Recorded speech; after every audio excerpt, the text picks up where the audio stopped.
ফেসবুকে যে পরিমাণ কেকের ছড়াছড়ি, তো ভাবলাম আমিও চলে যাই আগারগাঁও, দেখি যে কি এমন কেক বিক্রি করছে যার কারণে এত ভিড় সেখানে। তো আজকে আমি চলে যাই বিকেলে, বাট বিকেলে গিয়ে সেখানে তো আমি পুরাই অবাক যে পুরোটা এরিয়া জুড়ে যে যেভাবে পেরেছে কেকের দোকান দিয়ে বসেছে। আর এখানে তো যে ভাইরাল একটা আপু, ওনাকেও দেখা গেল, ওনার সবাই ইন্টারভিউ নিচ্ছে, উনি আজকে স্টল দেয়নি এখানে সম্ভবত। আরেকটা জিনিস খেয়াল করলাম, শুধুমাত্র ভাইরাল স্টল গুলাতেই উপচে পড়া ভিড়, আর সেখান থেকে প্রচুর সেল হচ্ছে, কিন্তু আদার্স যারা স্টল দিয়েছে সেখানে কোনো ভিড়ই নেই, তেমন সেলও নেই।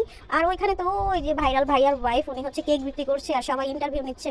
তো এই দিক দিয়ে যেতে যেতে দেখি যে এইখানে আবার একটা আপু ঝগড়া করছে তাদের স্টল নিয়ে, যে এর ওর জায়গা নাকি যে যেভাবে পারছে বসে গেছে। আর এখানে যতগুলো কেক দেখলাম আমার তেমন ভাবে ভালো লাগেনি কোনো কেক, কিন্তু এইখানে একটা আপু কেক বিক্রি করছিল। তো এখানে যে বাটার স্কচ, এই কেকটা আমার কাছে ভালো লাগে। তার কাছে একটা কেক নেই, দাম ছিল 100 টাকা, কিন্তু আমার কাছে আহামরি ভালো লাগে নাই। এরপর আমি ভাইরাল ওই আপুটার গাড়িটা খুঁজছিলাম, ওই যে রেড কালার একটা গাড়িতে যে কেক বিক্রি করছিল। ভাবলাম যে ওনার কেকটা ট্রাই করি, কারণ ওনার কেকের ভেরিয়েশন গুলো আমার কাছে খুব ভালো লেগেছিল।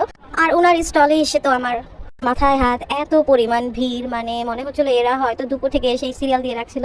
আর এখানে তো ওই যে আপুটাকে, সেলার আপুটাকে মনে হচ্ছে তারা যাতাযাতি করে মেরেই ফেলবে। তো অবশেষে আমার হাজব্যান্ড এই যে এক পিস কেক নিয়ে আসে। তো এটার দাম ছিল 150 টাকা। আর আমার কাছে ওইখানে আমি 3 জায়গা থেকে কেক খাই, কিন্তু আমার এই আপুটার কেকটা সত্যি কথা অনেক ভালো লেগেছে। খুবই মজা ছিল এই কেকটা।